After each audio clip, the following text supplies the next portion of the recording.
I had an opportunity to watch the Majority Leader's speech this morning. It was extraordinary. I want to compliment him for providing a history lesson for Americans about the history of the Jewish people and putting it in context with the conflict that's underway. So I want to thank him and associate myself with his remarks. I share his disgust at the alarming rise of anti-Semitism in America and around the world in the wake of the October 7th attacks. So again, I stand with him in condemning this hatred, and I stand with our ally Israel as it defends, literally, its right to exist. On another subject, border security is actually national security.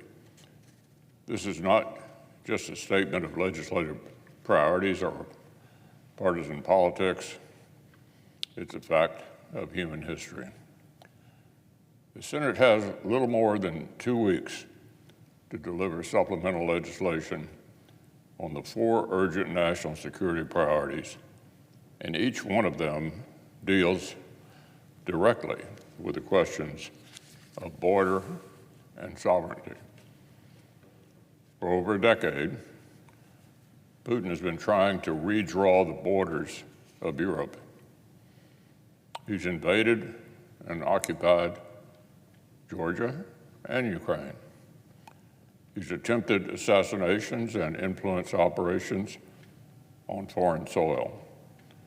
And he's exploited humanitarian crises to weaponize migrant flows to Europe, including most recently at the border of Finland.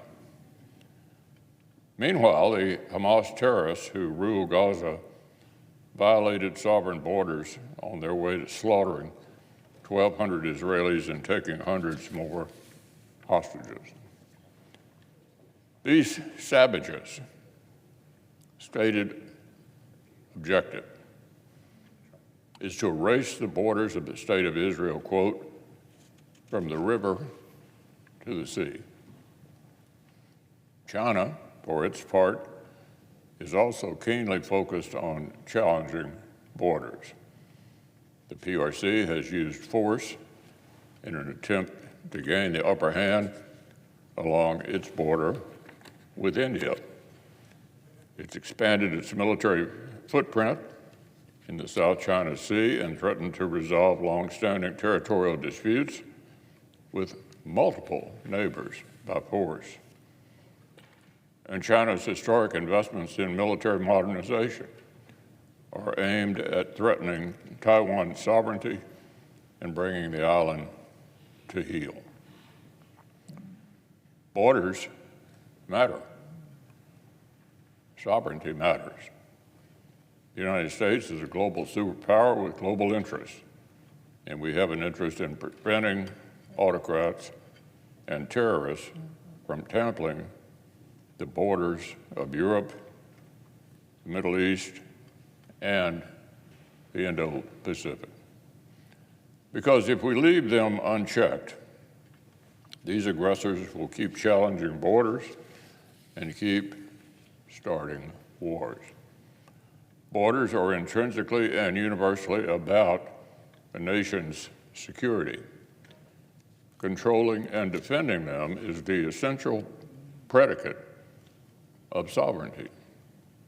So it's not by accident that in addressing urgent national security priorities, Senate Republicans are working so hard on policy changes to restore security to America's own borders. Trying to clean up the Biden administration border crisis isn't some arbitrary interest. That is, unless you ask the Democratic leader. According to the senior senator from New York, the national security crisis his party has abetted at the southern border is extraneous to the national security supplemental before the Senate. The way our colleague sees it, securing our own borders as we help our allies and partners defend their sovereignty would be dangerous. Dangerous? Here's the real world. What's dangerous is denying the humanitarian and national security crisis festering at America's southern border on President Biden's watch. What's dangerous is accepting the record numbers of illegal aliens surging across our borders as the new normal. What's dangerous is defending our open borders and a broken asylum and parole system, even at the risk of urgent assistance to our partners in Ukraine, Israel, and Asia. The Biden administration's open borders will rank among its biggest national security failures, plain and simple. But if Senate Democrats refuse to take border security policy changes seriously, they'll also be wrapping America's weakness up as a Christmas gift to Russia, China, and Iran. Borders are an essential element of national security. They are not extraneous. We must secure and defend sovereign borders, beginning right here at home. If we fail to uphold this basic fundamental responsibility, America and our friends around the world will pay dearly.